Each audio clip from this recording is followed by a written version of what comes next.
Scepticisme scientifique, le balado de la science et de la raison. Je suis votre hôte Jean-Michel Abrassard et aujourd'hui j'ai un invité qui est Mathias Bonnel. Salut. Salut Jean-Michel.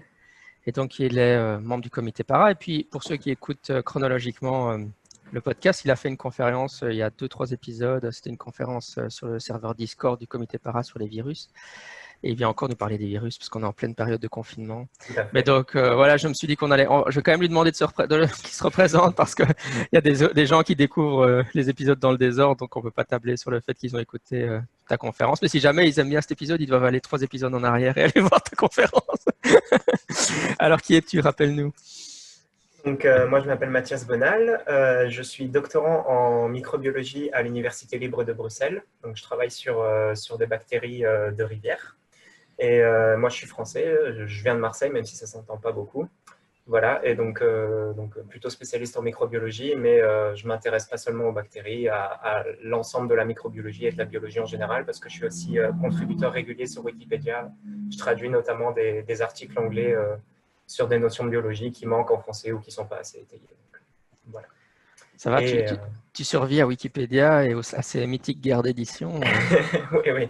Alors, en général, sur les sujets que je traite, il n'y a pas beaucoup de guerres d'édition. C'est surtout des choses qui, en français, n'ont pas été beaucoup étayées ou juste quelques lignes. Et donc, je préfère essayer d'étoffer un peu ce type de page parce que je pense qu'elles sont intéressantes et importantes, surtout pour les étudiants en biologie qui, comme moi, parfois cherchaient tel mot dans un article et qui ne trouvaient pas de description détaillée. Je pense que ça peut servir à des personnes comme ça, par exemple. Ouais, moi je reçois encore régulièrement des messages de sceptiques qui me posent des questions sur Wikipédia, qui ne savent pas trop bien comment ça marche. C'est assez marrant. Il faudra une fois faire un épisode rien que sur Wikipédia. Tout à mais fait. Les guerres d'édition, enfin moi j'en ai participé à certains. Oui, j'en ai vu récemment aussi, notamment. Ça peut être assez sanglant. Mais c'est marrant ça. Ouais, c'est vrai, tu viens de Marseille et t'as pas un accent si fort. Non, alors ma famille aussi me dit que depuis que ça fait maintenant 3 ans et demi que je vis en Belgique et peut-être qu'à force, mon accent s'est un peu tassé, je n'en sais rien. Ah, c'est marrant ça. Très bien, mais c'est pas de tout ça qu'on va parler. C'était, comme je l'ai dit, de virus. Et en fait, tu t'es intéressé, tu t'es penché sur l'anthroposophie, enfin un article précis de l'anthroposophie qui est publié dans une de leurs publications. C'est ça. Tu peux nous dire comment tu es venu à te pencher sur cet article finalement? Donc en fait, pour remettre un peu dans le contexte, l'anthroposophie, je connais vraiment depuis pas très longtemps, depuis à peu près 1 an.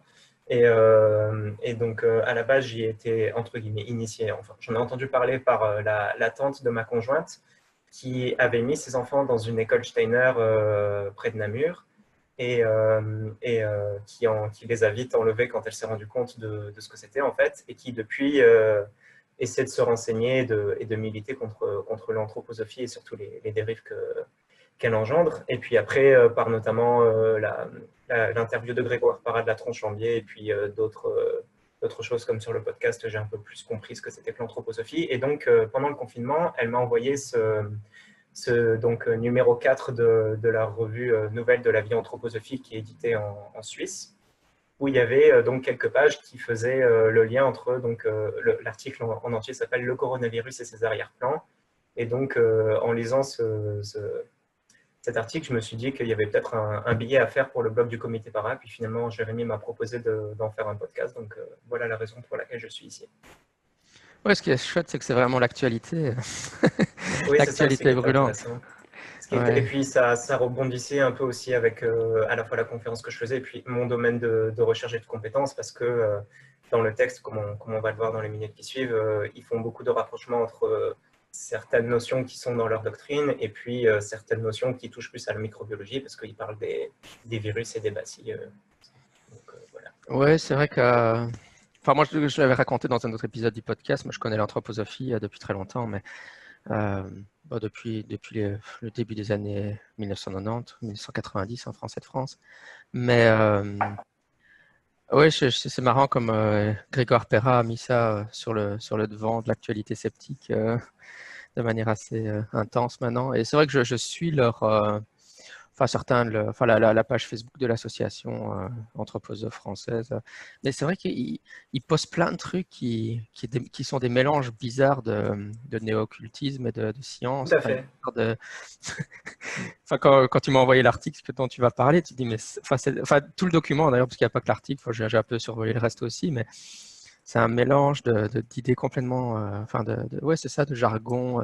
Oui, tout à fait. Il y a vraiment des phrases, même pour moi, enfin, je trouvais ça complètement incompréhensible. Peut-être qu'on en citera une ou deux tout à l'heure. Et puis, c'est exactement ce que tu dis. C'est un mélange de plusieurs notions, de plusieurs disciplines qui, a priori, n'ont rien à voir entre elles, mais la façon dont ils les mettent en relation, c'est pas clair et c'est basé sur pas grand-chose, en fait. C'est un peu ça que je trouve aussi fascinant, c'est qu'il y a certaines affirmations ou certaines parties de phrases, si on les prend telles quelles, on pourrait se dire, c'est super intéressant, ils ont fait des recherches derrière, c'est quand même pas basé sur n'importe quoi. Et puis, quand on lit la suite, on se dit, ah oui, mais là, quand même, ça pose problème, quoi.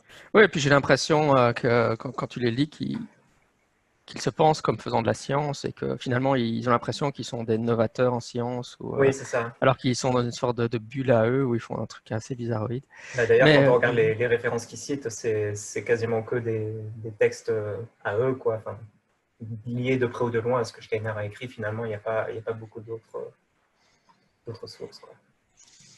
oui, donc le premier point que tu voulais aborder, c'est qu'il parle du terme de bacille. Tu peux nous en parler? Voilà, c'est ça. Donc, en fait, c'est dès la première phrase, donc, ils disent les bacilles sont des cellules munies d'une paroi cellulaire, d'une structure interne et d'un métabolisme. Et juste après, ils disent au temps de Rudolf Steiner, donc pour rappel, celui qui a fait le fondement de l'anthroposophie, donc au temps de Rudolf Steiner, les virus venaient d'être découverts, mais pas décrits dans le détail. Et ils disent juste après, on peut estimer qu'il a englobé les virus sous le terme de bacille. Alors ça, déjà, ça pose un problème pour toute la suite de l'article, parce que toute la suite de l'article est basée là-dessus. Un bacille, qu'est-ce que c'est? C'est un type de bactérie. Donc les bactéries, il y en a de plusieurs formes, de plusieurs tailles. En général, on les classe en 4 grandes familles au niveau de la forme. Et donc les bacilles, c'est un de ces types de formes. Donc bacilles, c'est en gros des bactéries en forme de bâtonnet. Il en existe de plein d'espèces différentes. Par exemple, la fameuse Escherichia coli que je pense la plupart des gens connaissent.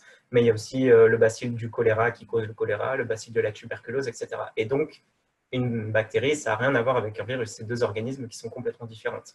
Et donc, comme toute la suite est basée sur le postulat que Steiner a englobé les virus sous le terme de bacille, déjà pour moi, ça pose un premier problème.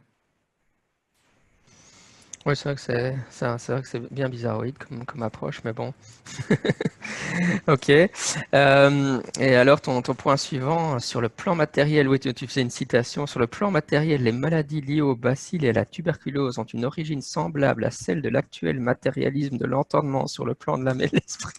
Voilà, donc déjà, là, la dernière partie de la phrase, je comprends absolument pas ce que ça veut dire, mais rien que le début, quand on dit maladie liée au bacille et à la tuberculose, pour moi, ça a autant de sens que de dire on parle de maladie liée au virus et à la grippe. Non, il y a d'un côté l'agent pathogène qui cause la maladie et de l'autre la maladie. Donc, la tuberculose, c'est une des multiples sortes de maladies qui sont causées par des bacilles. Il y en a d'autres, comme la choléra, comme je l'ai dit tout à l'heure. Mais voilà, c'est déjà là, pour moi, il y a une espèce de confusion et on voit que l'auteur, l'autrice ici en l'occurrence, elle n'est pas allée chercher bien loin. Elle sait que la tuberculose, elle devait, je pense, savoir que la tuberculose était causée par un bacille. Donc elle s'est dit, voilà, je vais mettre les deux ensemble. Mais pour moi, déjà, ça n'a pas beaucoup de sens de mettre les deux ensemble comme ça.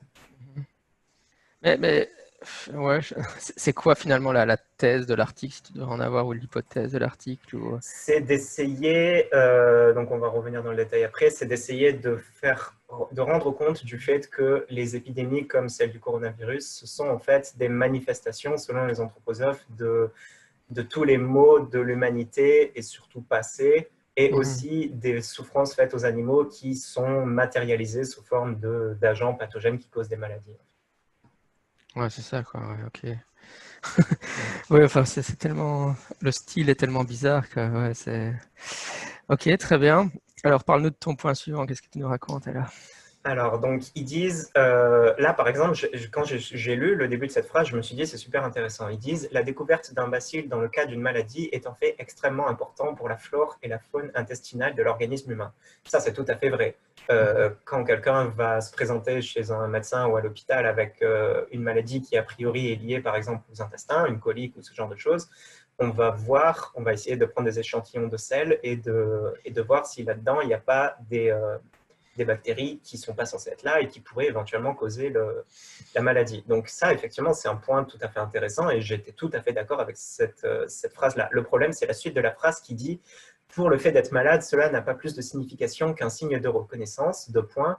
Quand telle ou telle pathologie est sous-jacente, c'est que l'organisme humain offre la possibilité que telles ou telles formes de ces petites bêtes ou plantes se développent sur un tel substrat, mais cela ne va pas plus loin. » Donc pour moi, comment je l'interprète, cela supposerait qu'il y a des moments où on offrirait cette possibilité et d'autres non. Mais alors, du coup, pour moi, on pourrait faire en sorte de devenir tout le temps invulnérable aux maladies si on suit ce raisonnement, en ne permettant pas justement cette possibilité de développement. Et ça repose absolument sur rien, mais si jamais ils ont la recette magique, je pense que les scientifiques sont preneurs. Ouais, c'est ça, ouais. Ouais, bah, on imagine que c'est le genre de choses qui peuvent. Ouais, ouais. Enfin, c'est vrai qu'on n'est pas des. De toute façon, la doctrine steinérienne est tellement compliquée que même en ayant lu moi-même quelques bouquins sur le sujet, en plus, comme tout est dans le même style, Ouais, c'est confus. faut vraiment. Enfin, voilà, de toute façon, le style néo-occultiste, mais on pourrait imaginer ouais, qu'ils imaginent qu'on puisse contrôler. Enfin, comment dire, ouais, c'est ça, un peu avoir un contrôle sur les maladies ou avec de la pensée positive ou des C'est choses de ça, ce c'est un style-là. peu ça qu'ils évoquent dans le corps de cet article, en effet. Hmm, ok.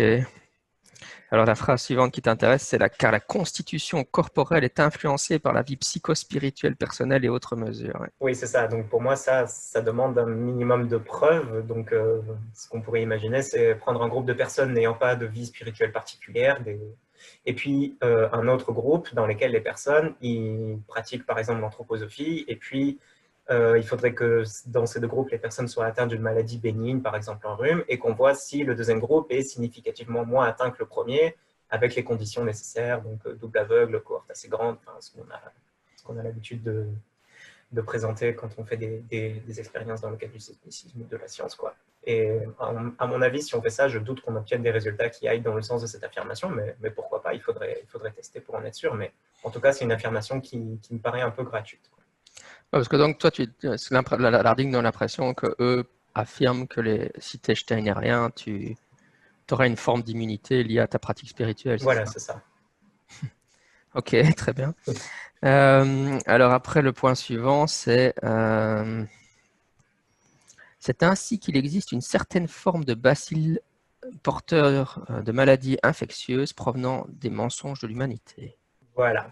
Alors ça, c'est assez intéressant aussi. Donc, ce que je sais, que j'ai appris par les cours et aussi que j'ai vu en lisant plusieurs publications, c'est qu'en fait, on a un très grand nombre de virus, de bactéries et puis d'autres agents responsables de maladies infectieuses, parce qu'il n'y a pas que les virus et les bactéries, hein, il y a d'autres parasites, il y a des micro-organismes, etc. En fait, ils existaient déjà au tout début de l'apparition de notre espèce dans l'histoire de l'évolution, voire même avant l'apparition de la lignée humaine. Donc c'est faux. Par exemple, le bacille de Koch, qui est responsable de la tuberculose, il est né dans la corne de l'Afrique et il infectait déjà les premiers individus d'Homo sapiens il y a entre 40 et 70 000 ans, à une époque où le langage, et donc par extension le mensonge, n'existait pas encore. Donc les mensonges de l'humanité, même avant qu'ils existent, on avait déjà des maladies infectieuses. Si je peux citer un autre exemple, le parasite unicellulaire qui est responsable de la malaria en Afrique, il descend d'un ancêtre qui a infecté les oiseaux et il pourrait avoir été transmis il y a plus de 5 millions d'années avant la séparation dans l'arbre de l'évolution entre la lignée humaine et celle des chimpanzés. Et si je devais citer un exemple de virus, puisque c'est ce qui nous intéresse ici, la famille qu'on appelle des hantavirus, elle pourrait carrément remonter jusqu'à 2 millions d'années. Donc là encore, c'est avant que l'humain naisse dans l'histoire de l'évolution. Ok, très bien. Et après, ils nous disent 1720, dernière grande pandémie de peste, 1820, pandémie de choléra, 1920, grippe espagnole, l'expansion des épidémies présente un facteur temporel intéressant. Oui, voilà, c'est ça. Donc là, ils fondent une théorie sur laquelle il y aurait des grandes pandémies qui touchent l'humanité à chaque siècle, en l'année 20 du siècle en question. Alors pour moi, ça, c'est clairement du cherry picking. Donc c'est le fait de prendre seulement les données qui vont dans le sens de la théorie que l'on défend et ils omettent, alors volontairement ou pas, je ne sais pas, d'autres épidémies qui ont aussi touché l'humanité et qui ont aussi été importantes, comme par exemple la grippe de Hong Kong qui a eu lieu en 1968 et qui a quand même fait 1 million de morts. On peut citer aussi le sida de la fin des années 70, on peut citer le premier coronavirus responsable d'un syndrome respiratoire de 2003 et 2004, et son cousin du début de la précédente décennie. Il y a aussi la vache folle dans les années 20, la grippe porcine, la grippe aviaire, Ebola, enfin la liste est très longue, quoi. Ça ne se résume pas seulement à chaque début de deuxième décennie, tous les siècles. Donc pour moi, c'est quand même une omission importante, quoi. Oui, mais c'est vrai que je sais pas, j'ai eu l'impression de voir passer effectivement des choses dans ce style-là sur Internet avec via des mèmes, où les gens évidemment, bah, comme la dernière grande pandémie qu'on a en tête c'est 1920, alors voilà 1920, 2020, enfin, ça sort facilement dans la mémoire, mais c'est vrai que ouais, quand on n'est pas un expert et qu'on ne se rappelle pas des autres dates, forcément, mais ah oui, c'est vrai. Oui, je suppose qu'on ne sait pas qui a écrit l'article en question. La Béatrix Achtel, c'est l'auteur, mais Oui, c'est ça. Donc on a effectivement le nom de l'auteur, mais je ne sais pas du tout ouais, qu'est-ce qu'elle est. Oui, c'est ça. Quelle qualification elle a pour où elle va chercher ce genre de choses, quoi. Très bien. Ok. Alors après, le passage qui t'intéressait, c'est qu'ils expliquent que les maladies sont le résultat des souffrances imposées par l'homme aux animaux. Voilà, donc ça c'est un peu le cœur de la théorie qui est développée dans tout cet article en fait. Sauf que bon, il n'y a pas besoin d'aller chercher bien loin pour savoir que les maladies existaient déjà quand l'homme devait tuer les animaux seulement pour manger et survivre et pas et bien avant que l'élevage industriel, par exemple, comme aujourd'hui, existe, quoi. Donc ça me paraît assez fallacieux. Et puis, ils disent ensuite que les douleurs et les souffrances des animaux vivront dans l'homme et se développeront en lui sous forme de parasites, notamment, je cite, lorsque Jupiter aura remplacé la Terre. Bon, ça, je laisse de côté. Je préfère pas discuter toutes les théories purement anthroposophiques. Mais donc, ce qui nous intéresse là, c'est ce que je trouve intéressant dans cette phrase, quand ils disent que donc les douleurs et les souffrances vivront dans l'homme et se développeront en lui sous forme de parasites, c'est que en employant le mot parasite, je ne sais pas si c'est fait exprès, mais l'auteur quelque part se protège un peu parce que parasite, ça permet d'englober l'entièreté des agents pathogènes, effectivement, que ce soit un virus ou une bactérie ou un autre micro-organisme, s'il cause une maladie, en général, on appellera ça un parasite. Mais quid alors des autres types de maladies qui ne sont pas causées par des parasites, comme les maladies auto-immunes ou les cancers? Est-ce que ce serait aussi le résultat des douleurs et souffrances causées par les animaux? Je ne vois pas très bien du coup comment ça se matérialiserait. Enfin,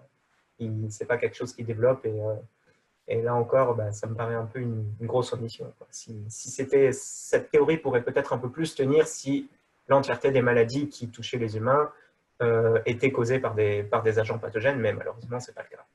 Mmh. Mais juste pour la phrase précédente, là, les maladies sont le résultat des souffrances imposées par l'homme aux animaux. Je suppose que s'ils font peut-être référence à l'idée que la perte de la biomasse tend à favoriser la propagation des virus, mais simplement ils font une généralisation trop abusive à partir de voilà, là. c'est ça. C'est ça. Parce que effectivement, moi aussi, en lisant ça, je me suis dit, quelque part, oui, ça repose sur quelque chose de vrai, comme tu viens de le dire, aussi le fait qu'il y ait des animaux sauvages qui se retrouvent sur des marchés, notre mode de consommation, de voyage après, qui permet l'expansion des épidémies. Donc, quelque part, ça pourrait reposer sur quelque chose de factuel, mais la suite de ce postulat, la façon dont il le développe, finalement, ça n'a pas beaucoup de fondement. Et le dernier paragraphe qui nous intéresse, il dit « Là où les êtres parasitaires se montrent, ils sont un symptôme de l'attaque d'Ahriman dans le monde. Les liens de l'homme à Ahriman sont nourris par une mentalité matérialiste ou des états de peur purement égoïstes. » Oui. Alors, bon, Ahriman, je ne connaissais pas du tout. Je suis allé vite fait me renseigner tout à l'heure et ça dit que c'est, donc, selon les anthroposophes, Ahriman est l'une des deux entités avec Lucifer qui s'oppose à l'évolution de l'humanité, mais qui la rendent aussi possible. Et donc Steiner, lui, il identifiait Ahriman à Satan, qui est bien distinct de Lucifer, donc ça c'est encore autre chose. Et Ahriman serait donc l'être qui fait de l'homme un être terrestre assujetti à la matière. Donc bon, ça c'est... Voilà, je ne sais pas, c'est purement de la doctrine, quoi. C'est basé sur rien de très tangible. En tout cas, ce que je sais, c'est qu'il est largement reconnu chez les écologistes. Quand je dis écologistes, je parle des scientifiques écologistes, que dans tout écosystème, entre guillemets, en bonne santé, il y a des parasites et que les parasites, ça existe depuis des centaines de millions d'années sur notre planète. Par exemple, les dinosaures, ils avaient déjà des sortes de poux primitifs dans leurs plumes, parce que oui, les dinosaures avaient aussi des plumes. Il y a des publications qui l'ont montré par des preuves archéologiques notamment, paléontologiques plutôt. Et puis aussi, c'est vrai que le mot parasite, dans l'imaginaire collectif et dans le langage populaire, on voit ça comme un organisme qui a un effet plutôt délétère. Mais en fait, ce dont on s'est rendu compte en biologie et en écologie, c'est que les parasites jouent aussi un grand rôle, par exemple dans le recyclage de la matière organique et minérale, donc dans tous les écosystèmes pour que les déchets, entre guillemets, puissent être recyclés. Aussi dans l'évolution, parce que ils permettent des transferts de gènes, ils permettent de jouer aussi ils sont un des vecteurs de la sélection naturelle, et puis ils permettent aussi le maintien de la coexistence entre des espèces en compétition au sein d'écosystèmes, etc., etc. Donc les parasites, ils sont loin de jouer simplement un rôle délétère et négatif sur les organismes, en fait. Donc à partir du moment où je suppose dans l'imaginaire collectif et donc dans les anthroposophes, si on prend le mot parasite comme quelque chose de négatif, ça peut servir à justifier cette théorie-là. Mais en vrai, comme on vient de le voir, un parasite, ça va beaucoup plus loin que ça. Oui, d'ailleurs, on avait parlé du fait, enfin, puisque tu mentionnais le fait que les dinosaures aient des plumes, on en a parlé sur le podcast. J'ai été rechercher la référence pour ceux que ça intéresse.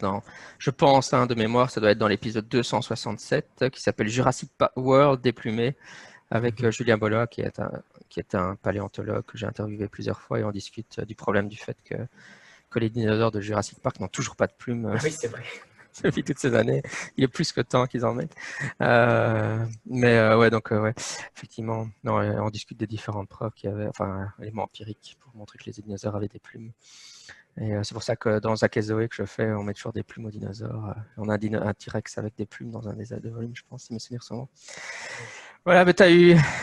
Ouais, ce que j'avais envie de dire, c'est que tu as eu du courage d'essayer de lire un texte d'anthroposophie. C'est vrai que oui, bon, après, à ma décharge, il faisait que 4 pages celui-là, donc c'était pas non plus très.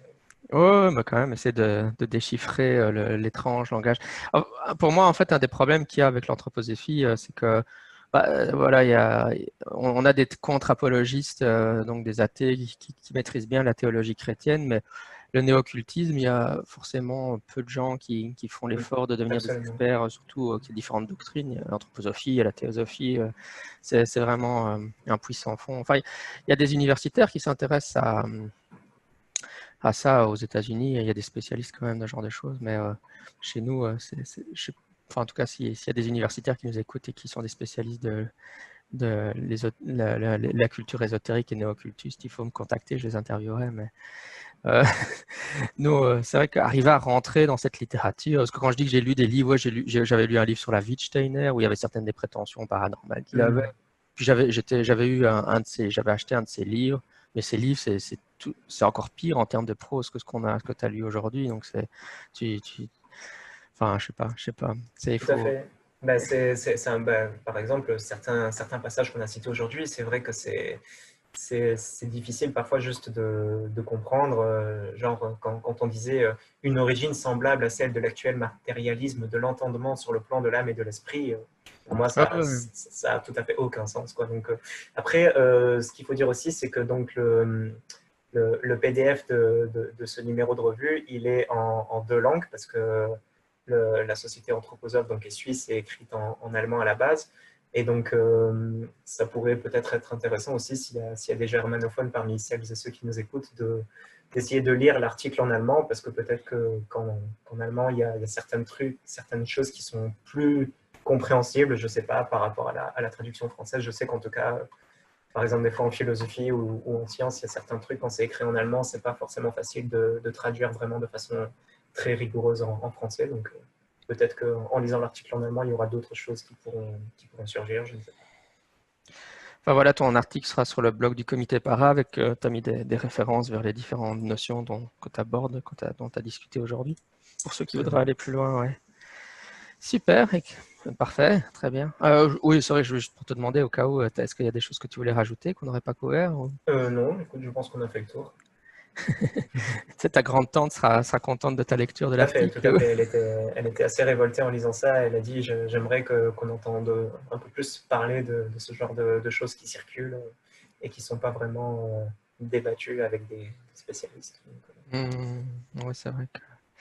Oui, c'est marrant, la popularité des écoles anthroposophiques est assez... les gens, enfin, surtout que les gens ne fassent pas le lien. Même en message privé, je reçois des messages en disant des gens qui me disent oh, je suis relativement sceptique et puis j'ai mis mes enfants à l'école d'anthroposophie. Et il y a souvent l'argument oui, mais c'est des bonnes écoles, donc enfin, elles ont Oui, c'est peut-être de ça. bons résultats. Mais Elle, par exemple, ce qui lui avait... Je me souviens, la dernière fois qu'on s'était vu, elle m'avait montré une capture d'écran sur le site de l'école en question où elle avait mis ses enfants qui ont été retirés depuis.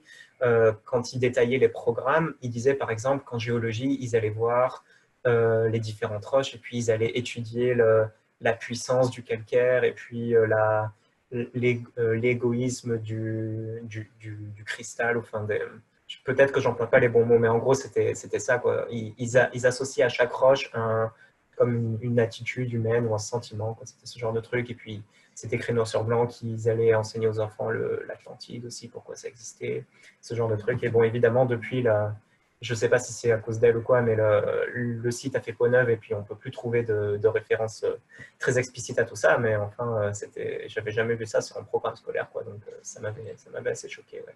c'est clair que oui, ils essayent comment dire, d'être un peu discrets sur le genre de choses qu'ils enseignent, mais il y a quand même de temps en temps, si on fait attention, des écoles qui postent des photos ou des choses, et on se dit waouh, quoi. Rien que si on voit des choses à l'arrière d'un tableau, ou, sur Twitter maintenant, c'est difficile pour eux de vraiment dissimuler ça. Oui.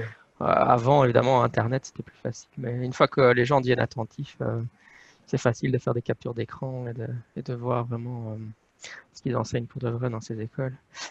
Bon, en Écoute, tout cas, super. Mhm. j'espère que j'ai pas mis ton podcast sous le joug d'un éventuel procès en diffamation pour ce qu'on vient de dire. Mais c'est pour ça que j'ai essayé de rester dans le factuel le plus possible et de ne pas discuter des théories qui ne touchaient pas à ce dont il parlait au niveau des virus et des bacilles ici, pour nous limiter strictement à ça.